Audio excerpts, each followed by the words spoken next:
Hi YouTube. This is going to be another trying to fix a Nintendo Switch video. This one's a sort of continuation of the last one. We took a look at this and it ended up turning on and working alright. It just didn't dock. Then we moved on to another Switch. Not going to spoil it, but you can go back to the other video if you want to find out what happened with that one. But so today we're going to take a look at this, figure out why it's not wanting to dock. So whenever I plug it into charge, charges just fine.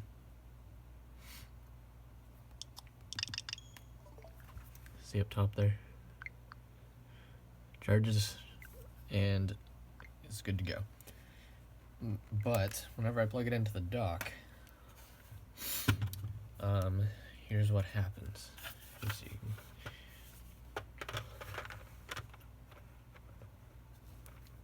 Okay, you ready? Here we go. Charges, but it doesn't want to display, and then it stops charging immediately after.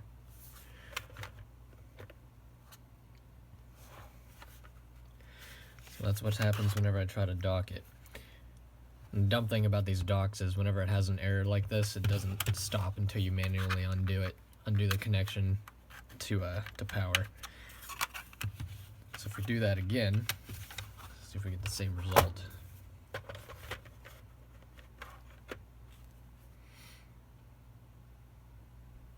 Charging, flashing, no charging. Yep. Yeah, and I took a look at the USB-C port, and it looks fine. And usually docking issues are caused by either the port or the video chip, at least in my experience. So I'm gonna go ahead and take this apart, take a look inside, see what we can figure out.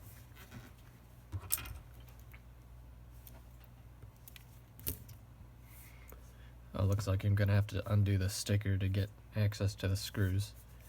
Oh, kinda like this sticker. Oh wait, it has some holes.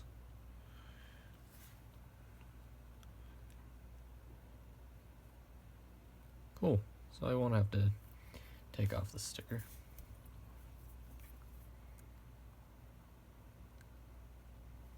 Okay.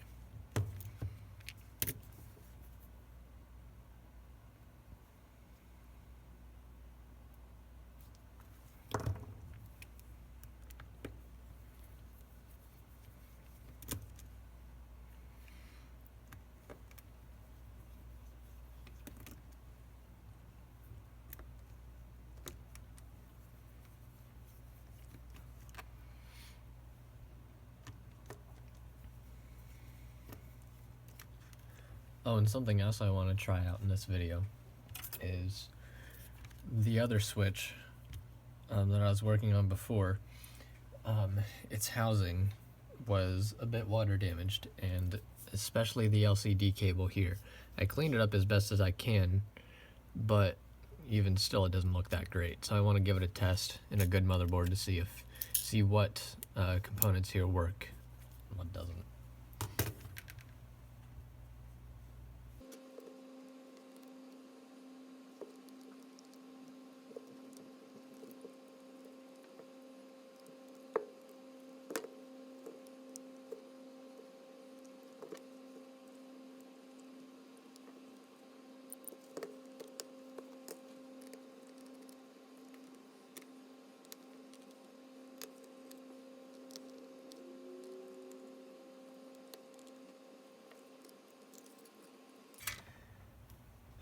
Okay, first impressions. Looks nice. Doesn't look water damaged at all. The indicator's clean. Oh, still got that little sticker.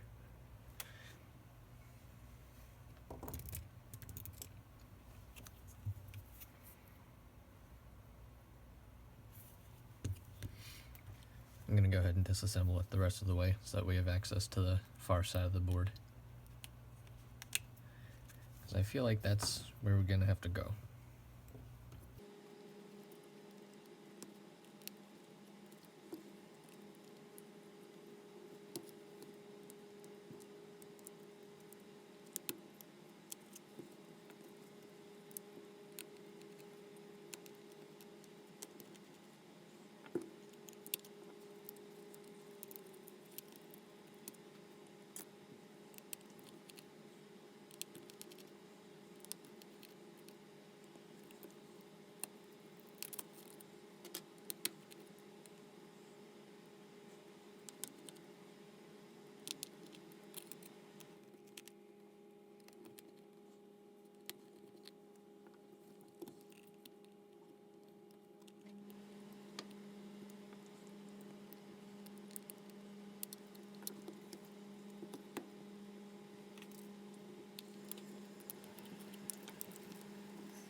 Okay, at last, here's the underside.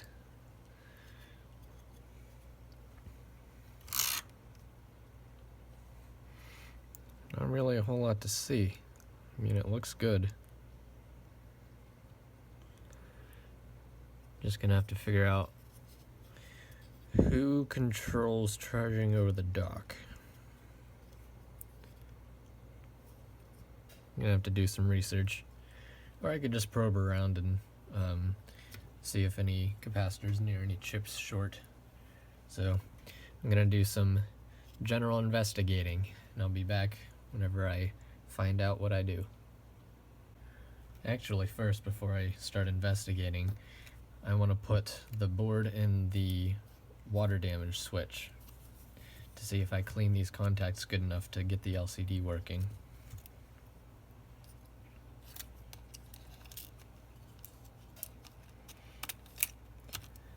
Also, we can see if the battery's good or not.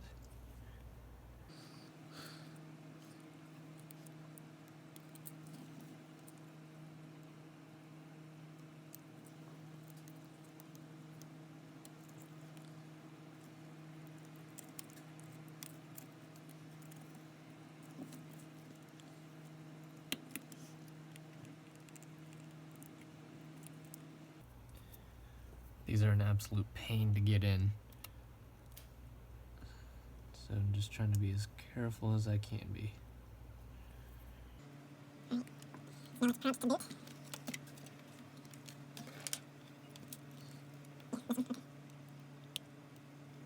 Anything happen? No.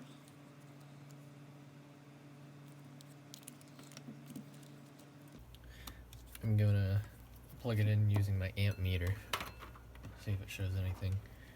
I have the camera on a different angle right now, so I don't think you're gonna be able to see the amp meter. No, it doesn't reach. I'll tell you what it says.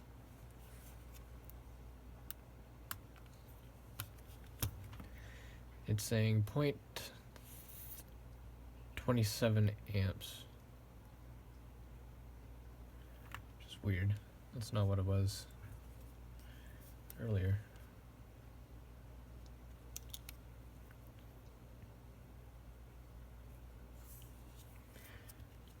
It might be bad battery.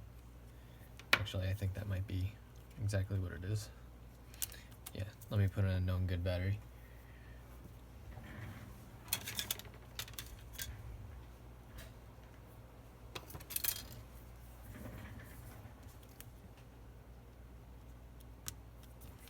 Okay, try that again. We are getting 0.46, so that should be slow charge.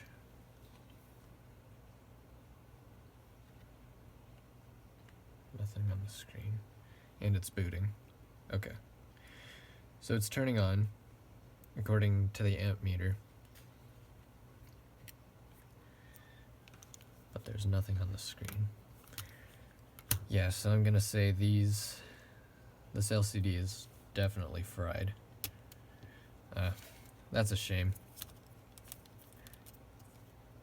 Oh well, what are you gonna do? Tried our best.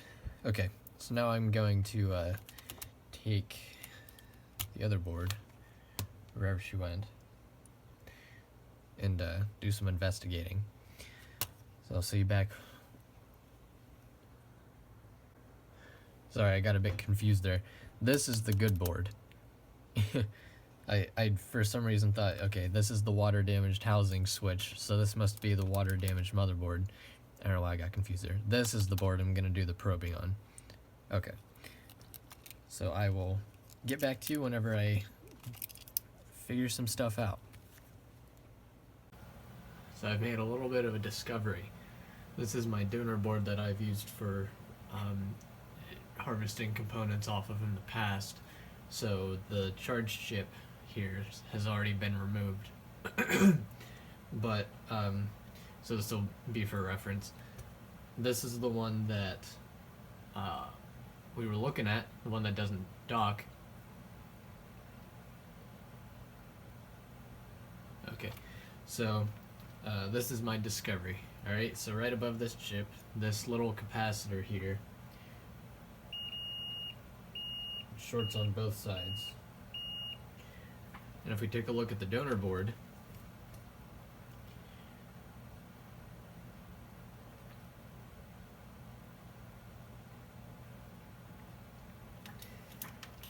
you can see that with the chip removed,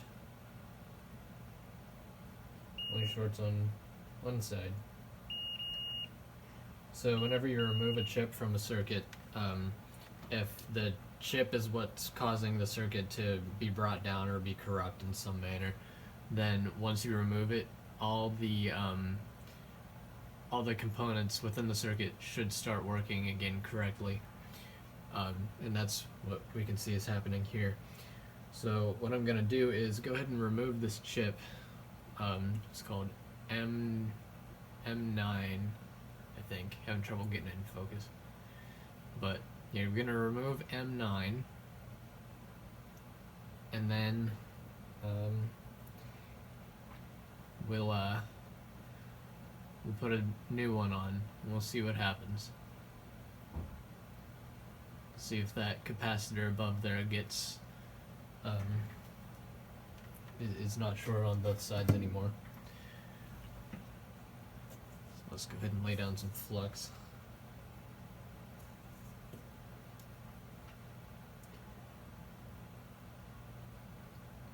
I didn't do any research into this at all yet. I was just taking my multimeter around and probing some points.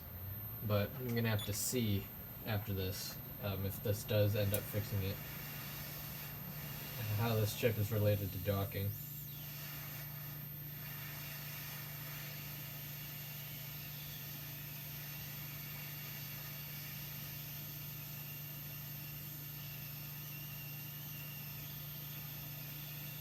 So the orientation looks to be, the text is facing the right, or the left, sorry. The text is facing the left side, toward that shield on the left.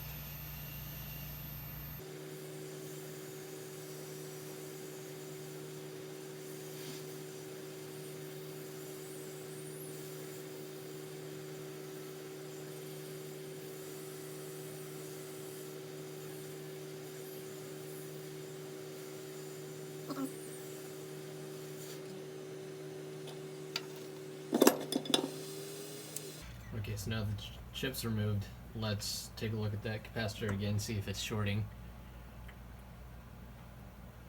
Can you see it? No, it's not in your frame. There you go.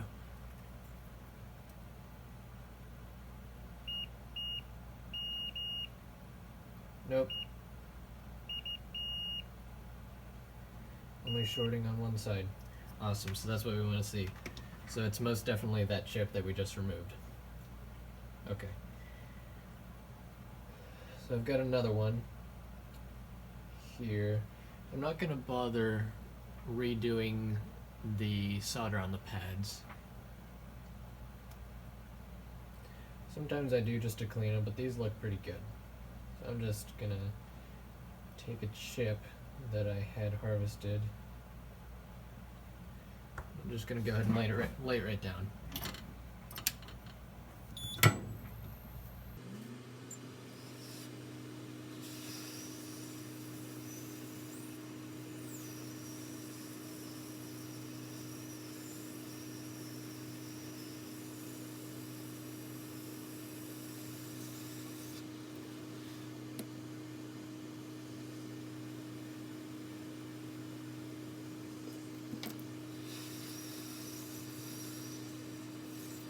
Get the flux around the perimeter of the chip there.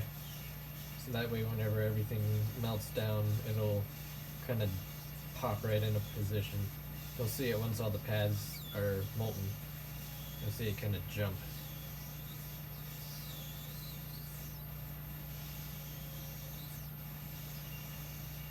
Right now it's a little bit crooked, but once it all gets heated up properly, it'll do its little jump.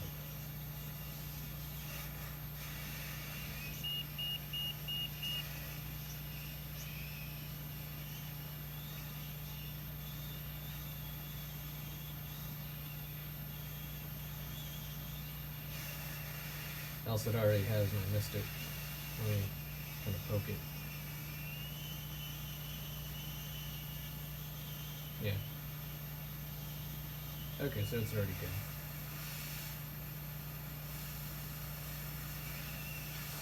Okay.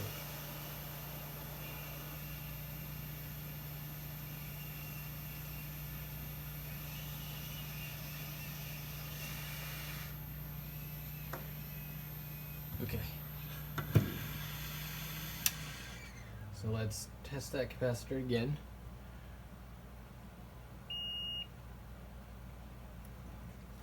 Of course, multimeter shuts off as soon as I go to use it. Can you see it is in your frame? Yep. Okay, so let's see.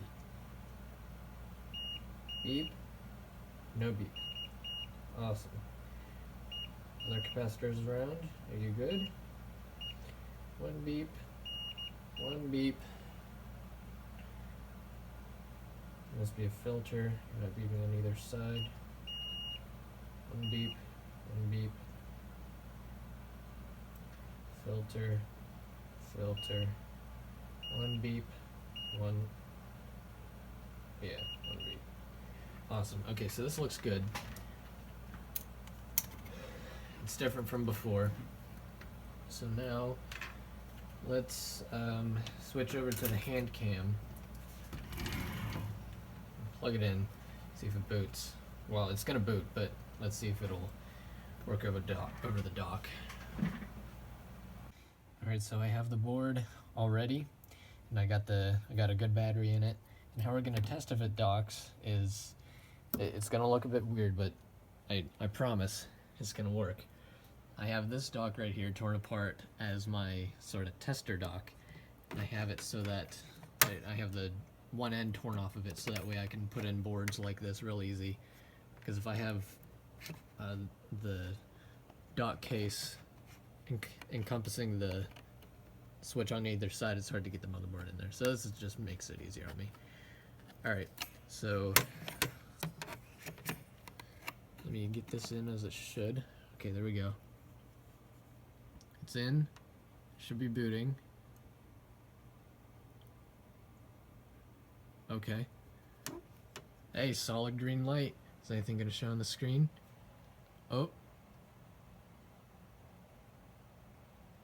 I must have gone to sleep. But, okay. I mean, I'd say that's good. We did it.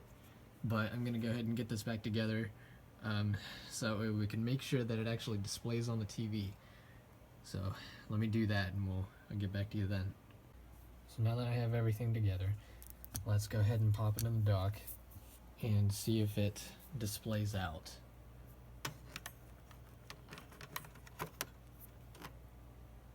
Should be off, so now it'll turn on. And then it should turn green one more time and then turn back off. It'll do what it did before.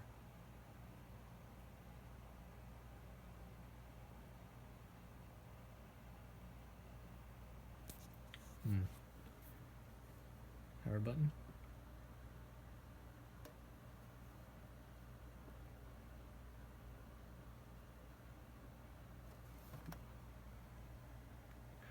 Oh. Yeah, it's doing a slow charge. I'm testing with a different battery, the one that's inside the case versus the one that I had before. Okay, so let me swap out those batteries. So this battery is fine, it just needs charged up.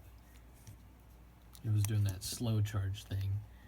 That's why nothing was being displayed on the screen.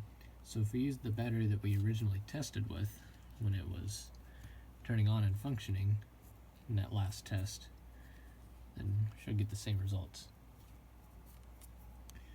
Okay, it's in. So now let's pop it in the dock.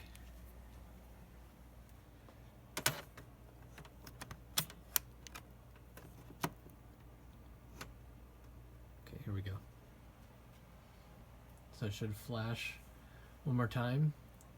Yep, and then turn off.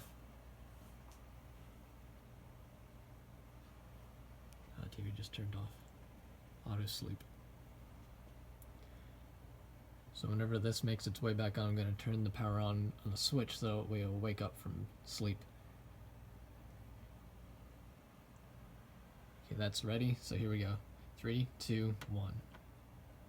Green light. Video out. Hey, look at that. Sweet. Working just as it should.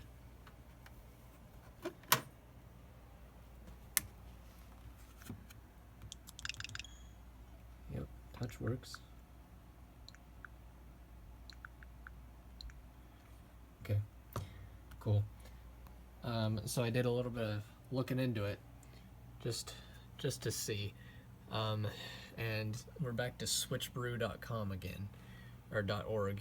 And it seems to have a lot of documentation about the internals of the switch. And here, M92T36, along with BQ, which is the one we looked at on the other switch. They both have to do with power delivery. I mean, question mark, but we can see that that's true. And it says 01 USB-C not plugged in falls slowly in the first interaction if USB-C plugged in, power draw related.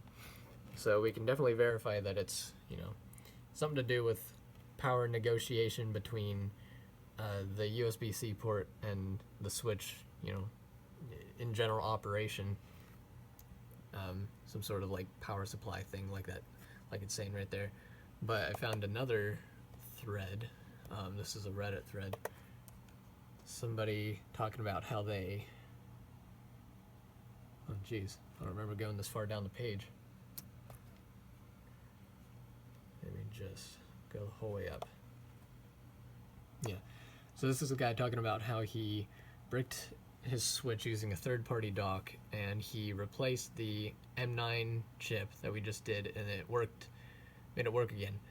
But ours wasn't bricked. It turned on. It was able to charge, but it just wasn't able to charge through the dock or, you know, have anything work through the dock. So I'm thinking that this chip can, you know, kind of have a semi-failure or a full-blown failure. These are the full-blown failures whenever that causes it to brick entirely, you know, not turning on at all. But like in our case, how we had a sort of half failure, it charged, it did what it was supposed to do up until you started working with the dock. So that's interesting. These chips can kind of half fail. So cool. Very interesting. Cool little experience.